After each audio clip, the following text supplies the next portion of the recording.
Hello students. So in last lecture हम discuss कर रहे थे Rutherford nuclear model of atom और उसमें हमने ऑब्जर्वेशन देखा। क्या ऑब्जर्वेशन देखा स्टूडेंट कि भाई how many number of alpha particles bombarded on gold foil, कितना 10⁷ number of alpha particle bombarded on gold foil. Thickness कितना था गोल्ड फॉइल का? गोल्ड फॉइल का थिकनेस था 10⁻⁷ मीटर, याद है। और क्यों 10⁻⁷ मीटर तक का ही थिकनेस लिया? सो दैट रदरफोर्ड और उनके स्टूडेंट को single layer of gold atom चाहिए था और single layer of gold atom से एटम का स्ट्रक्चर पता करना इजी हो जाए। सो अब उसके बाद क्या कंक्लूजन मिला, राइट? सो क्या कंक्लूजन मिला रदरफोर्ड और उनके स्टूडेंट्स को? सो यहाँ पे Rutherford nuclear model of atom, उसका रिजल्ट और कंक्लूजन की बात कर रहे हैं, right? So very first point in Rutherford nuclear model of atom, इसका रिजल्ट, राइट? सो रिजल्ट में देखते हैं कि रदरफोर्ड ने कहा अपने ऑब्जर्वेशन के बेस पे कि most part of an atom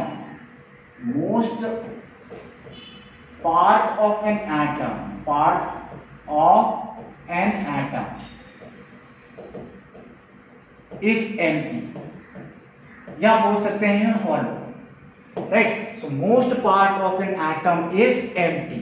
और इसका रीजन क्या बोला उन्होंने? रदरफोर्ड ने पाया कि भाई उन्होंने 10⁷ number of alpha particle bombard किया टुवर्ड्स गोल्ड फॉइल और उसमें से देखा most of the alpha particle, about 99.86% of alpha particle ये without any deviation pass out हो गया। So particle passes through an atom without any deviation,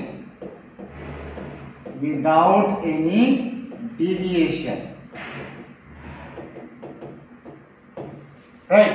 So most of the alpha particle कितना 99.86 out of 10⁷ number of alpha particle passes without any deviation। इसका मतलब क्या है? Atom is empty, inside से atom क्या है? एम्प्टी। और second जो पॉइंट मिला उनका रिजल्ट का, सो इसमें उन्होंने कहा कि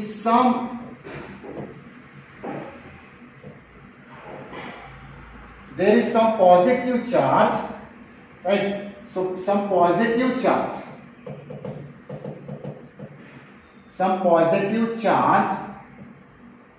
is there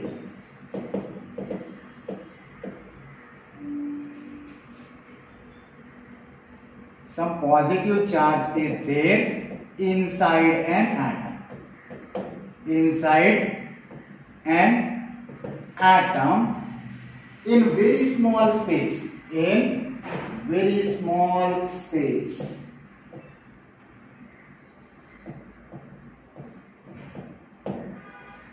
right? So there is some positive charge, right? There is some positive charge inside an atom, and that positive charge is very compact, very in small region, right? So in very small region these positive charges are there।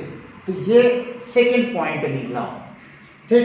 अब यहां पे third point, what was the third point, third result of Rutherford nuclear model of atom? तो उन्होंने कहा कि भाई ये positive charge जो है, राइट, ये positive charge is there but it is in very small और very small region. So positive charge is there inside an atom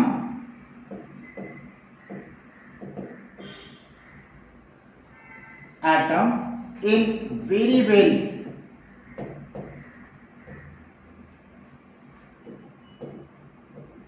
small space, and that portion is called as nucleus. तो यहां पे Rutherford ने सबसे पहले nucleus के बारे में बताया। अपने इस एक्सपेरिमेंट में रदरफोर्ड ने सबसे पहले न्यूक्लियस के बारे में, पहली बार न्यूक्लियस के बारे में बताया, राइट। सो यहां पे थर्ड पॉइंट क्या बोल रहा है, जो पॉजिटिव चार्ज है, राइट, पॉजिटिव चार्ज है बहुत ही स्मॉल स्पेस में है एट द सेंटर, और उस पार्ट को, उस पोर्शन को जहां पे पॉजिटिव चार्ज है, उस पोर्शन को क्या कहते हैं, न्यूक्लियस। तो यहां पे न्यूक्लियस का साइज भी बताया उन्होंने, राइट। सो न्यूक्लियस का साइज उन्होंने बोला कि साइज ऑफ न्यूक्लियस मतलब जो पॉजिटिव चार्ज कॉन्सेंट्रेटेड है at very small space inside an atom, उस न्यूक्लियस का साइज उन्होंने अप्रोक्सीमेट बताया कि it is in the range of 10⁻⁻15 metre. और उससे पहले एटम का साइज डिस्कस हो चुका था। So what was the atom का radius, right. So radius of atom उस समय डिस्कस हुआ था। So radius of an atom ये कितना था, 10⁻⁻10 मीटर। मतलब न्यूक्लियस का साइज 10⁵ टाइम छोटा है than the atom, right. So nucleus का साइज एटम के कंपेयर में कितना बहुत छोटा है। आप कंसीडर कर सकते हो कि भाई अगर नीडल, राइट, जिसे हम कपड़ा सिलते हैं, उस नीडल को कंसीडर करें, उस नीडल का टिप को कंसीडर करें, तो उस टिप से भी अबाउट 10 लाख टाइम स्मॉलर किसका साइज है, एटम का साइज, राइट। और उस एटम के साइज से भी वी कैन से कि वहां पे 1 लाख टाइम स्मॉलर न्यूक्लियस का साइज है। ये रदरफोर्ड का थर्ड रिजल्ट रहा। सो रदरफोर्ड ने अपने थर्ड रिजल्ट में न्यूक्लियस के बारे में बताया। सो इन्होंने पहली बार न्यूक्लियस के बारे में बताया कि भाई न्यूक्लियस इज देयर, और ये न्यूक्लियस क्या है, पॉजिटिव चार्ज का एक्यूमुलेशन है। पॉजिटिव चार्ज सेंटर पे कॉन्सेंट्रेटेड है in very very small region, in very very small space, और उस पॉजिटिव चार्ज के एक्यूमुलेशन को क्या कहा, nucleus. Now after that next क्या बोला उन्होंने, नेक्स्ट पॉइंट उन्होंने समझाया अपने से। फोर्थ पॉइंट क्या बताया उन्होंने कि भाई न्यूक्लियस का साइज इज अबाउट 10⁻⁻15 मीटर, और ये एटम के साइज के 1 लाख टाइम स्मॉलर है, राइट। तो अब जो नेक्स्ट पॉइंट है, नेक्स्ट कंक्लूजन है कि number of alpha particle, number of scattered alpha particle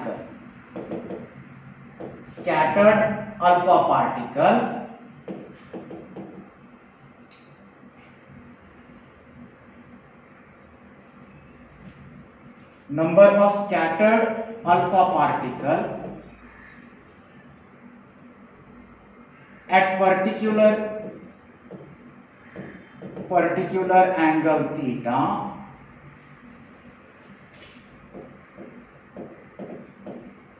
theta will be different, right?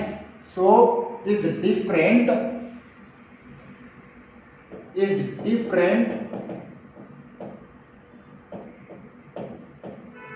for different nucleus।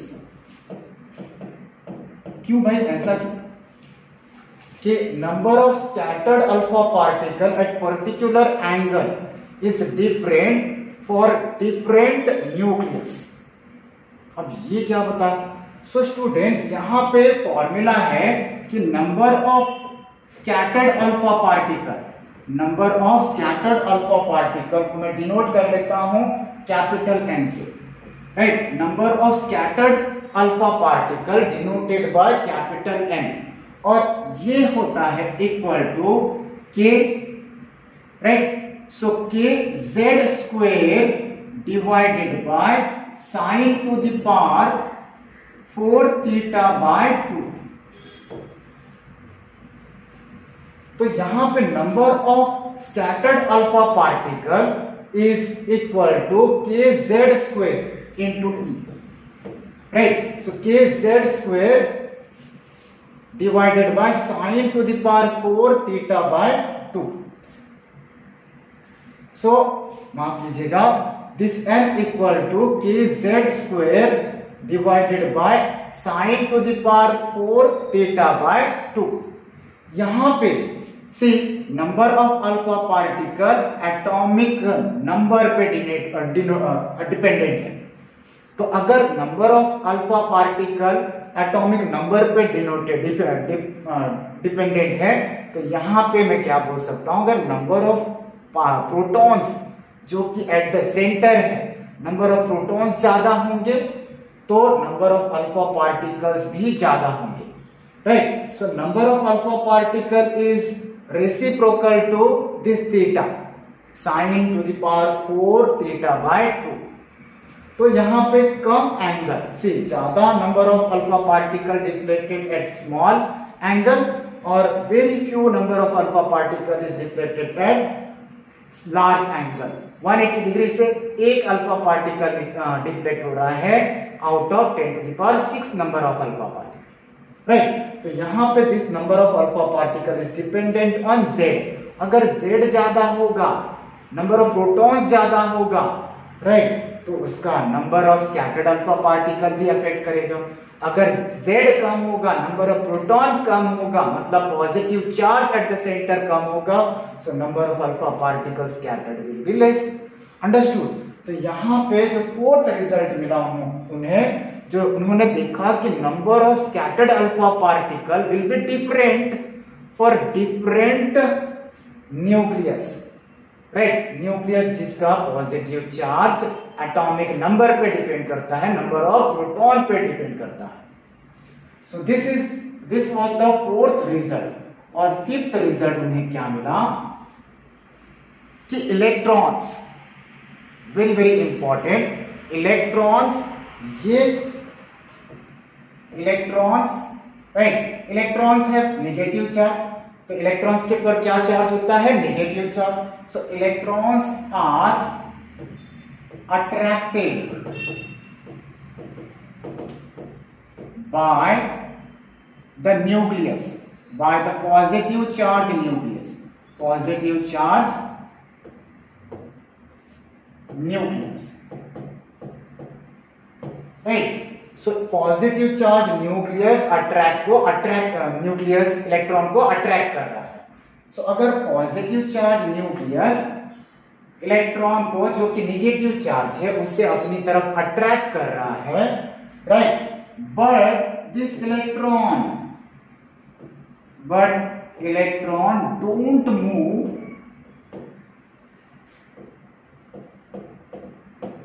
Towards nucleus, towards the nucleus।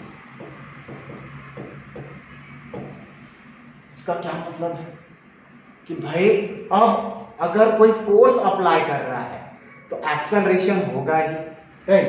अगर कोई भी ऑब्जेक्ट किसी दूसरे ऑब्जेक्ट पे फोर्स अप्लाई कर रहा है, मान लीजिए ये अर्थ है, राइट। सो ये क्या है, अर्थ, और देयर इज अ मून। अब मून भी तो अर्थ भी तो मून के ऊपर फोर्स अप्लाई कर रहा है, और ये कौन सा है, gravitational force, right. Gravitational force से अर्थ मून को अपनी तरफ पुल कर रहा है, बट मून ये अर्थ की तरफ नहीं अट्रैक्ट हो रहा है, राइट। सो मून ये एक पर्टिकुलर ऑर्बिट में ही रिवॉल्व कर रहा है। सो स्टूडेंट, यहां पे अगर कोई फोर्स अप्लाई कर रहा है तो एक्सेलरेशन तो होना जरूरी है। तो यहां पे एक्सेलरेशन की बात कर रहा हूं, तो एक्सेलरेशन क्या है? Right, acceleration is change in velocity upon time, right, change in velocity upon time. तो अगर इस ऑब्जेक्ट पे फोर्स अप्लाई कर रहा है अर्थ, जिसके थ्रू ये moon get attracted, right, moon को अट्रैक्ट हो जाना चाहिए, मून को अट्रैक्ट हो जाना चाहिए towards earth, but moon is not getting attracted towards earth. Reason क्या है कि भाई जब भी कोई किसी भी ऑब्जेक्ट पे फोर्स अप्लाई हो तो एक्सेलरेशन होना चाहिए, और एक्सेलरेशन में या तो स्पीड चेंज हो या तो डायरेक्शन चेंज हो, राइट। एक्सेलरेशन चेंज होना मतलब या तो स्पीड चेंज हो या तो डायरेक्शन चेंज हो। तो यहाँ पे ये जो अर्थ है ये ग्रेविटेशनल फोर्स अप्लाई कर रहा है ऑन द मून, तो मून क्या बोल रहा है कि मैं आपकी तरफ मूव नहीं करूंगा, लेकिन एक्सेलरेशन तो होना है। तो भाई अगर ग्रेविटेशनल फोर्स अप्लाई किया तो मून ये अट्रैक्ट होना चाहिए विथ एक्सेलरेशन, या एक्सेलरेशन चेंज होना चाहिए। तो मून क्या बोल रहा है कि मैं एक्सेलरेशन चेंज करूंगा, लेकिन मैं सेंट्रीपिटल एक्सेलरेशन के टर्म में ये एक्सेलरेशन चेंज करूंगा, मैं अपना डायरेक्शन चेंज कर लूंगा, राइट। तो एग्जैक्टली सिमिलर थिंग यहाँ पे भी ऑब्जर्व हो रहा है कि there is a nucleus, right, so there is a nucleus. अब अगर मैं बात कर रहा हूं कि ये न्यूक्लियस है at the centre, now here there are different orbits, और इस ऑर्बिट में इलेक्ट्रॉन्स रिवॉल्व कर रहा है। क्या रिवॉल्व कर रहा है? इलेक्ट्रॉन्स रिवॉल्व कर रहा है। नाउ ये आपका इलेक्ट्रॉन, हियर इलेक्ट्रॉन के ऊपर ये फोर्स, न्यूक्लियस फोर्स अप्लाई करेगा। कौन सा force? Electrostatic force of attraction. कौन सा? Electrostatic force of attraction. And we peoples are knowing कि भाई इलेक्ट्रोस्टैटिक फोर्स ऑफ अट्रैक्शन क्या है? So electrostatic force of attraction which is equal to K Q1 Q2 by R square, right? K Q1 Q2 by R square। तो nucleus जो कि positive charge है, ये electron को जो कि नेगेटिव चार्ज है, इसके ऊपर इलेक्ट्रोस्टैटिक फोर्स अप्लाई कर रहा है।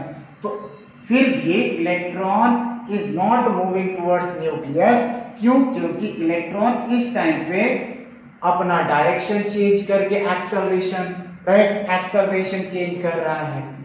सो हियर अब अगर मैं बात कर रहा हूं कि अगर इलेक्ट्रॉन डायरेक्शन चेंज कर रहा है so that it will revolve in a orbit, right. So अब इलेक्ट्रॉन डायरेक्शन चेंज कर रहा है, मतलब यही जो इलेक्ट्रोस्टैटिक फोर्स है, इलेक्ट्रॉन ने उसे कैसे यूटिलाइज कर लिया?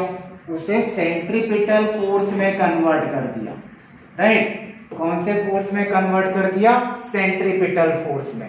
आगे आप डिटेल में ये इंफॉर्मेशन पढ़ोगे।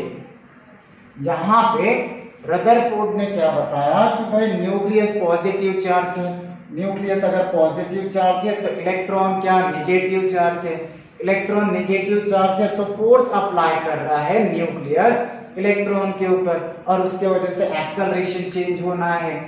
तो इलेक्ट्रॉन इस एक्सेलरेशन की वजह से भी ये न्यूक्लियस की तरफ मूव नहीं कर रहा। रीजन क्या है? रीजन है कि ये इलेक्ट्रॉन उस इलेक्ट्रोस्टैटिक फोर्स को यूटिलाइज कर दे रहा है इन चेंजिंग द डायरेक्शन, और जिसके वजह से ये electrostatic force get converted into centripetal force. Understood? तो यहाँ पे डिटेल इंफॉर्मेशन बोर्स थियरी में हम पढ़ेंगे, राइट। बोर्स में इसका डिटेल इंफॉर्मेशन बता रहा है। तो यहाँ पे why electrons don't move towards nucleus, understood student?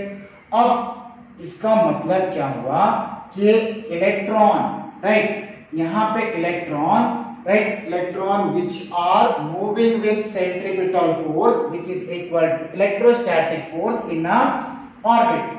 तो यहाँ पे इन्होंने क्या बोला रदरफोर्ड ने कि भाई इलेक्ट्रॉन मूव तो हो रहा है, लेकिन कौन से ऑर्बिट में मूव करेगा, राइट। तो इन्होंने क्या बोला कि ये जो इलेक्ट्रोस्टैटिक फोर्स है get converted into centripetal force, और इसके वजह से electron don't move towards the nucleus.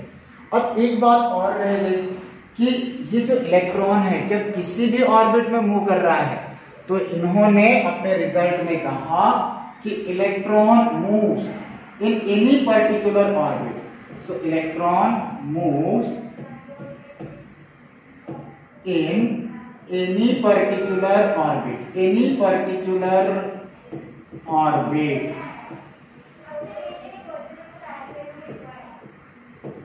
Understood? So what he said? He said कि electrons are moving in a orbit। तो भाई यहाँ पे इलेक्ट्रॉन क्या किसी फिक्स्ड ऑर्बिट में होगा या किसी भी ऑर्बिट में होगा? तो इनका कहना था कि इलेक्ट्रॉन किसी भी ऑर्बिट में मूव कर रहा है।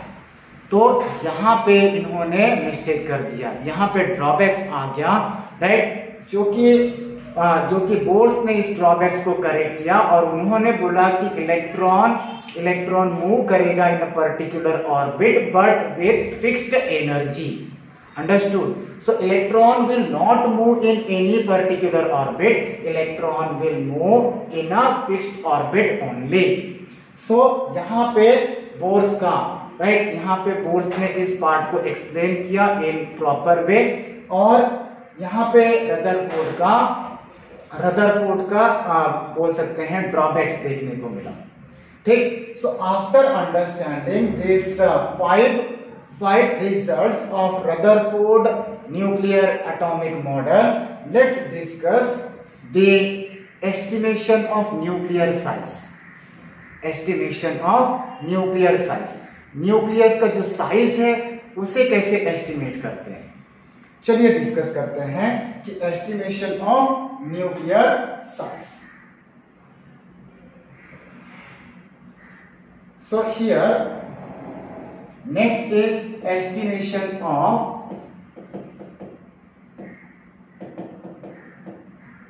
size of nucleus. Size of nucleus.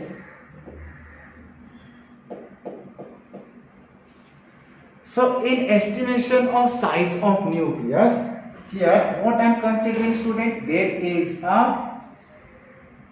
Gold atom, right, gold atom, और ये गोल्ड एटम का न्यूक्लियस हो गया। देयर आर डिफरेंट ऑर्बिट्स और यहाँ पे इलेक्ट्रॉन रिवॉल्व कर रहे हैं। So here there is a alpha particle, right. So यहाँ पे अब मैं बात कर लेता हूँ कि there is a alpha particle, source of alpha particle, और ये जो अल्फा पार्टिकल है अब ये बम्बार्ड होगा on the nucleus, right, toward the nucleus.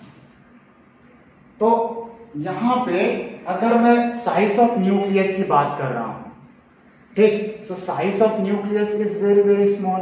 Who said? They, Rutherford said. और ये कितना है? 10 to the power we can say -15 metre. तो उसके कंपेयर में अगर मैं बात कर रहा हूं कि न्यूक्लियस ये इनफाइनाइट डिस्टेंस पे है, right, from this nucleus. So अगर ये इनफाइनाइट डिस्टेंस पे है, right, so we already know the potential energy, right. So potential energy का क्या फॉर्मूला है?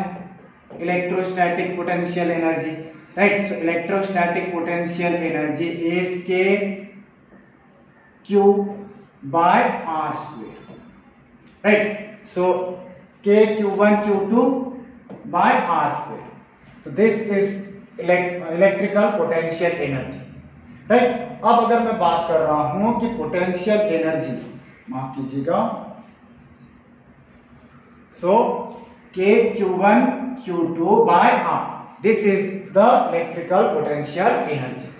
अब अगर मैं बात कर रहा हूं कि जब डिस्टेंस इनफाइनाइट होगा, राइट, अगर ये डिस्टेंस इनफाइनाइट हो गया तो potential energy will become zero, right.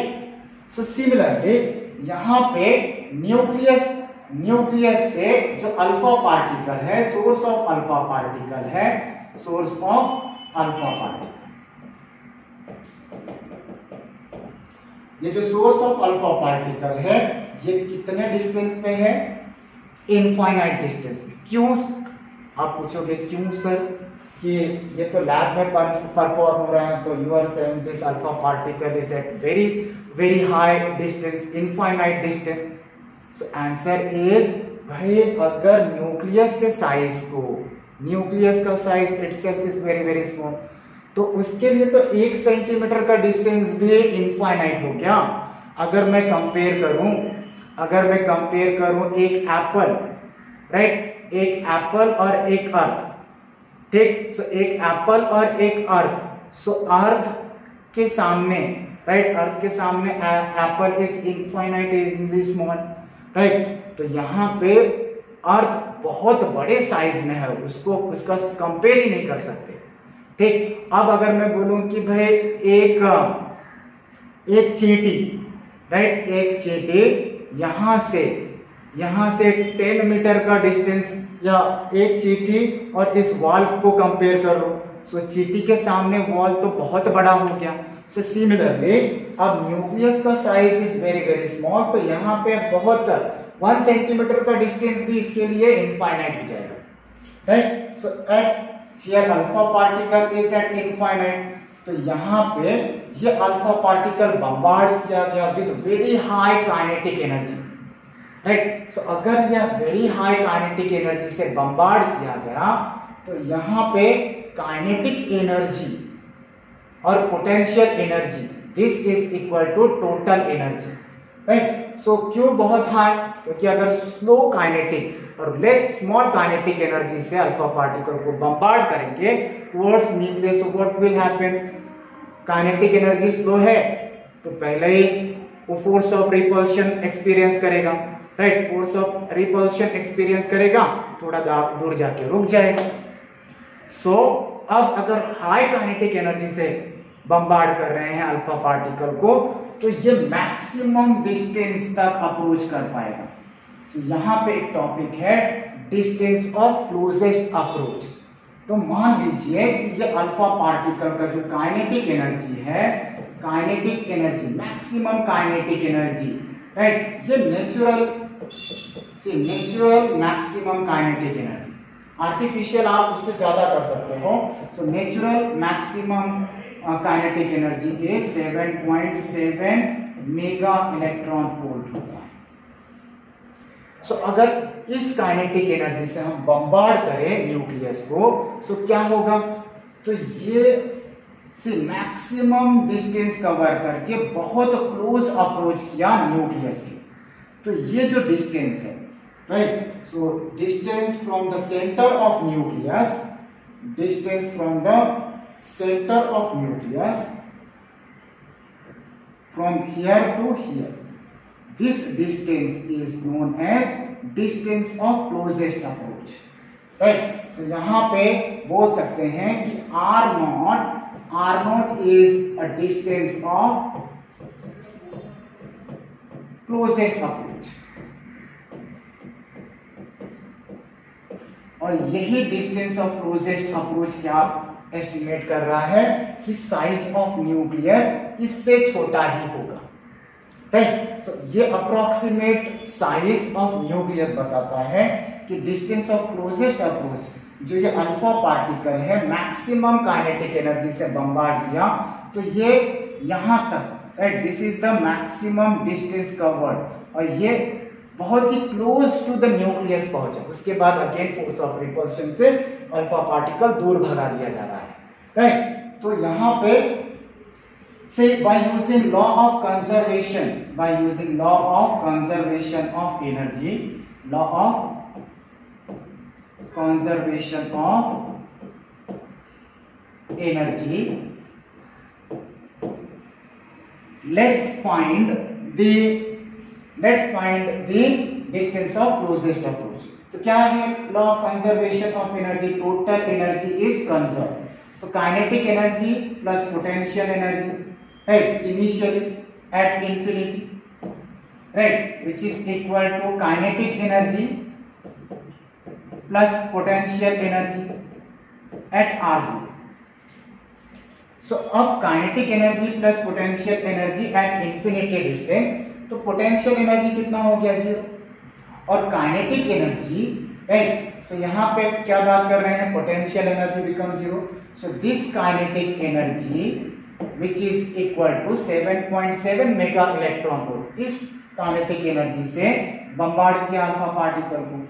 So kinetic energy यहाँ पे जाके kinetic energy become zero, kinetic energy become zero. Potential energy कितना होगा, so potential energy is equal to k q1 q2 by r, where k is equal to 1/4 pi epsilon, right? k is equal to 1/4 pi epsilon। तो student यहाँ पे kinetic energy, right, so kinetic energy is equal to कितना हो जाएगा, k q1, right. यहाँ पे q1 क्या है, q1 is charge on alpha particle, charge on alpha particle मतलब +2e, और q2 क्या है, चार्ज ऑन गोल्ड न्यूक्लियस या एनी अदर एटम का nucleus which is equal to Ze, राइट। तो यहाँ पे this kinetic energy will become k into, right, so 2Ze square divided by r naught का, r naught which is a distance of closest approach, this distance। अब ये r naught हम calculate कर लेंगे, r naught is equal to k 2Ze square by kinetic energy of alpha particle। This is an equation of distance of closest approach, right? अब for gold आप Z equal to क्या मिल रहा है, 79, right. So Z equal to 79 and kinetic energy this is equal to 7.7 mega electron volt. तो R naught calculate करोगे for gold nucleus का, this will be approximate equal to 30 fermi metre. 30 fermi metre मतलब it is approximate equal to 30 into 10 to the power -15 metre, -15 metre.